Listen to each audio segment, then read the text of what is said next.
제주 사회 현안을 심층적으로 살펴보는 제주 돋보기 김태 기자 나와 있습니다. 안녕하십니까? 안녕하세요. 네. 자, 오늘은 예고해 드린 대로 풀뿌리 자치에 대해서 이야기를 나눠볼 텐데, 네. 자, 풀뿌리 자치라고 하면 제주특별자치도에서는 기초자치단체 부활 이 이슈와 맞물려 있죠? 그렇죠. 이 노무현 대통령이 제주에 특별자치 실험을 하겠다고 나선 이유가 뭘까요? 민주공화국 정신을 실현하기 위한 시도가 아니었을까요? 주권은 국민에게 있고 모든 권력은 국민으로부터 나온다. 이 헌법 1조를 구현하기 위해 지방 분권을 방법론으로 채택했던 게 아닌가 싶습니다. 하지만 제주 현실은 당초 목표에서 크게 벗어나 있죠. 지난 15년간 특별자치도 실험에 대해 저는 이렇게 평가합니다. 중앙정부는 지방분권 약속을 제대로 이행하지 않았고 제주도지사는 그나마 받아낸 권한을 독식했다. 오죽했으면 제왕적 도지사라는 신조어가 나왔겠습니까? 이를 입증하는 대표적 사례가 기초자치단체 폐지에 따른 이 풀뿌리 자치의 실종인데요. 네. 특별자치가 행정기관의 자치에 초점을 맞추다 보니까 지방자치의 꽃이라 할 수 있는 주민자치는 오히려 후퇴했습니다. 이 기초단체 폐지의 핵심 논리였죠. 행정 효율성이 높아진 것도 아닙니다. 행정지체제를 유지하면서 기존 행정계층은 그대로 남고 공무원 수만 증가했습니다. 늘어났다는 그 자체가 중요한 것이 아니라 이게 제주도로 집중돼서 비중이 50%를 넘겼습니다. 우리가 공무원을 공복, 주민의 심부름꾼이라고 하죠. 네. 그런데 그 심부름꾼이 주민과 멀리 떨어져 있다 보니까 주민들의 서비스 체감도는 떨어지는 이런 악순환 구조를 만들었다고 볼 수 있습니다. 자, 많은 도민들도 기초자치단체 폐지에 비판적이지만 그렇다고 해서 기존의 그 4개 시군을 부활하는 것, 여기에 또 긍정적인 것만은 아니지 않아요? 예, 그렇습니다. 이 기초자치단체 부활에 관한 사회적 합의를 이끌어내지 못하는 이 중요한 걸림돌이 되고 있죠. 여러 이유가 있겠지만 이 과거 시군 체제에서 도민들이 효능을 느끼지 못했던 점도 큰 원인이 아닐까 합니다. 이 지방자치를 몇 개의 계층으로 만들지에 대해서는 상반된 입장이 맞섭니다. 이 규모의 경제와 광역 행정의 효율성을 강조하는 이 집권주의적 입장이 있다면 네. 반대편엔 주민의 접근성과 민주성을 강조하는 분권주의가 있습니다. 이 양 극단에 대한 타협안으로 민주국가 대다수는 지방자치를 2층제, 즉 광역과 기초 이 두 단계로 운영하고 있죠. 제주특별자치도는 하나의 자치단체니까 2층제가 아니고 단층제를 그렇죠. 선택한 거지 않습니까? 이 특별자치도 도입 당시에 해외 사례를 분명 참고했을 텐데요. 예, 마데이라라고 들어보셨죠? 제주특별자치도가 벤치마킹했던 포르투갈의 섬 정도로 알고 있습니다. 그렇습니다. 이 특별자치 모델의 그 대표 도시였는데요. 흥미로운 건 이 마데이라는 앞서 말씀드린 분권주의적 입장이 있습니다. 그래서 자치계층을 무려 3계층으로 운영하고 있습니다. 그럼 광역과 기초단체 사이에 또 하나의 지방정부가 있다라는 건가요? 그렇습니다. 이 마데이라 인구가 한 26만 명 정도거든요. 그럼 제주 인구의 절반 정도 되지 않습니까? 근데 이 마데이라 광역정부 밑에 11개 자치시군과 53개 자치읍면이 있습니다. 그러니까 제주도가 마데이라를 모델로 했다는 점을 감안하면 네. 특별자치를 하면서 굳이 단층제 자치제도를 도입할 합리적 근거를 찾기는 어렵습니다. 저는 이 부분은 좀 처음 듣는 얘기인데 그렇다면 그동안 왜 이런 사실이 부각되지 않았습니까? 이 가장 큰 이유는 이 특별자치 역시 제주도민 아래로부터의 요구보다는 중앙정부의 필요에 의해서 만들어졌기 때문입니다. 이 중앙정부는 기본적으로 이 다층제 지방자치를 비효율적이라고 강하게 인식하고 있거든요. 네. 여기에 그 당시 시군 기초의원들에 대한 부정적 인식이 맞물리면서 도민사회가 너무 쉽게 기초단체 폐지에 찬성한 거죠.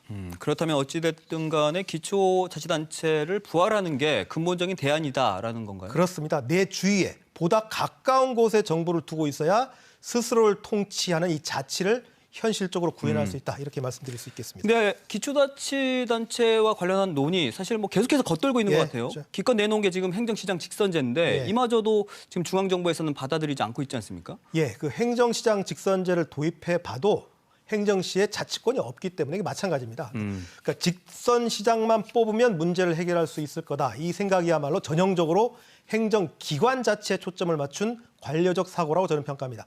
결국 이번 지방선거에서 이 기초단체 부활 문제가 최대 쟁점이 될 것으로 전망되는데요. 지난주 국회에서 제주형 기초자치단체 도입을 위한 토론회가 열렸습니다. 네. 이 토론회를 주최한 오영훈 의원은 이 내용을 바탕으로 기초자치단체 부활을 담은 제주특별법 개정을 조만간 발의하겠다고 밝혔는데요. 이 자리에서 주제 발표를 한 양덕순 제주대학교 교수는 특별자치의 자기 결정권 확보를 위해서 기초자치단체를 부활해야 한다고 강조했습니다. 네. 여기에 그치지 않고 이 과거처럼 이 기관 대립형으로, 그러니까 기초이의와 기초단체장을 직선으로 따로 선출하는 방안 말고도 네.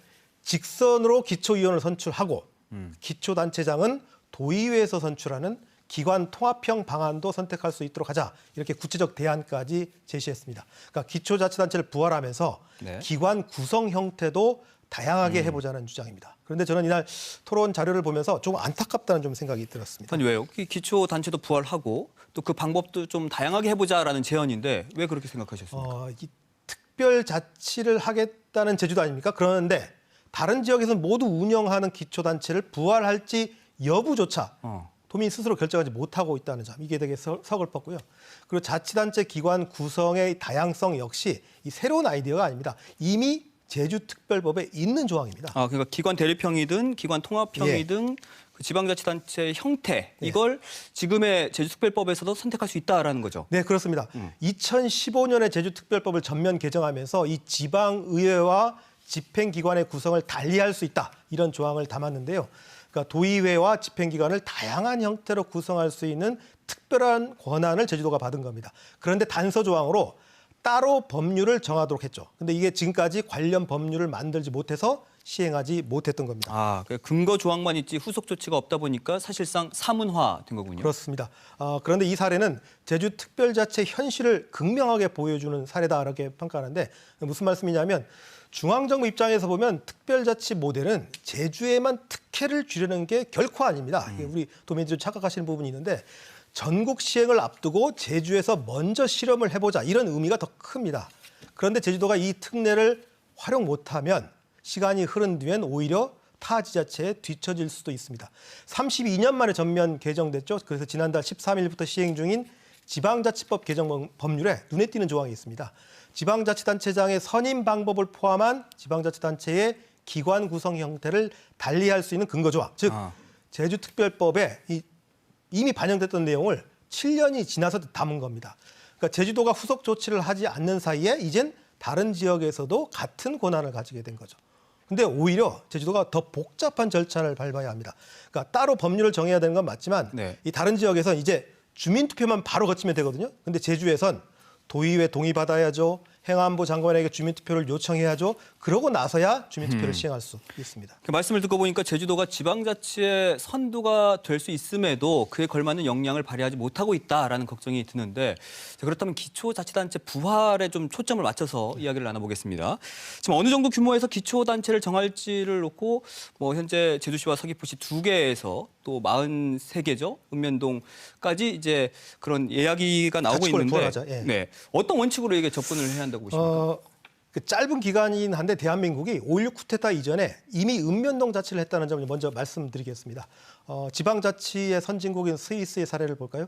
기초자치단체 꼬민 평균 인구가 4,000명 수준입니다. 네. 반면 한국 기초자치단체인 시군구의 인구는 23만 명에 평균 육박합니다. 그러니까 자치권 없는 읍면동에 봐도 평균 14,000명이거든요. 그것보다 더 적은 거죠.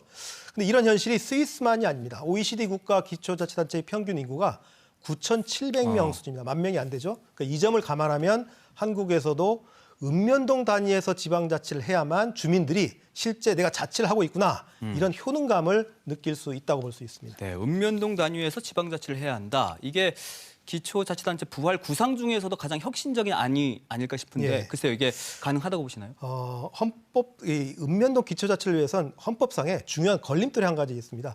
현행 헌법에선 지방자치단체에 의회를 둔다고 명시했습니다. 그러니까 이게 무슨 말이냐면 지방의회가 없으면 지방자치단체가 될 수 없는 겁니다. 그러니까 차기 정부에서 지방분권 개헌을 통해서 이 규정을 바꾸지 않는 이상 읍면동을 기초자치단체로 만들려면 일일이 읍면동에다가 의회를 구성해야 하는데, 과거 우리 기초의회에 대한 도민들이 아주 부정적 여론이 있지 않습니까? 이걸 감안하면 쉽지 않은 대안이 될 것은 분명해 보입니다. 그러니까 풀뿌리 자치를 위해서는 읍면동 자치가 가장 바람직한데 이게 또 현실적으로는 쉽지 않다, 이런 말씀이시네요. 근데 꼭 어렵지만도 않습니다. 이게 앞서 말씀드린 지방자치법 전면 개정 과정에서 국회가 막판에 삭제한 조항이 하나 있거든요. 이게 주목해야 될 조항이었는데 2013년부터 제주를 포함해서 전국 곳곳에서 시범 실시 중인 주민자치회를 공식화하는 조항입니다. 그러니까 권력을 주민에게 돌려준다는 점에서 민주공화국과 자치의 정신을 올바로 구현할 수 있는 제도적 장치였는데 좀 많이 아쉬웠죠.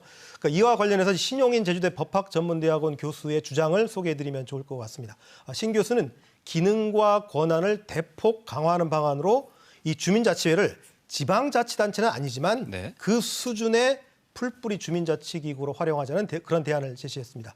구체적으로 말씀드리면 이 주민자치회를 지방자치단체가 아니라 특수한 공법인으로 하고 네. 그 주민생활과 밀접한 관련이 있는 사무에 대해 자치권을 갖도록 하자는 겁니다. 그리고 읍면동 주민 모두를 주민자치회 회원으로 하고 주민총회와 운영위원회, 사무국을 둬서 회장은 주민이 직접 선출하고 위원은 추첨을 통해 선정하자. 그러니까 누구나 위원이 될 수 있는 그런 방안도 제안했습니다.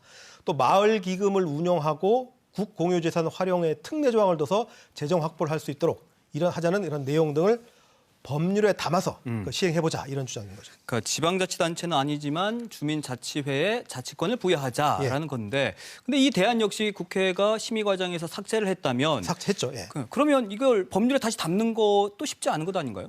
이게 지역의 목소리가 얼마나 강한가에 전 달려 있다고 보는데요. 그러니까 국회에서 관련 조항을 삭제한 뒤에 반발이 꽤 터져 나왔습니다. 그래서 지난 한 해에만 국회의원들이 주민자치에 관련 규정을 담은 지방자치법 개정안을 10건 가까이 발의한 상태입니다. 그러니까 이 대안을 당장 전국으로 시행하기 힘들다면 특별자치도인 제주에서 우선 전면 시행하겠다. 네. 이런 방안으로 접근하면 현실화 가능성은 더 높아질 것으로 전망됩니다. 네, 제주도민들이 정치적 상상력을 발휘해서 새로운 정치적 실험을 해보자 이런 말씀이신 것 같아요. 그렇습니다. 자, 어쨌든 충분한 논의를 통해서 이번 지방선거에서 풀뿌리 자치를 실현할 수 있는 어떤 대안이 만들어지길 기대해 보겠습니다. 제주도 포기 여기까지 마무리하겠습니다. 고맙습니다.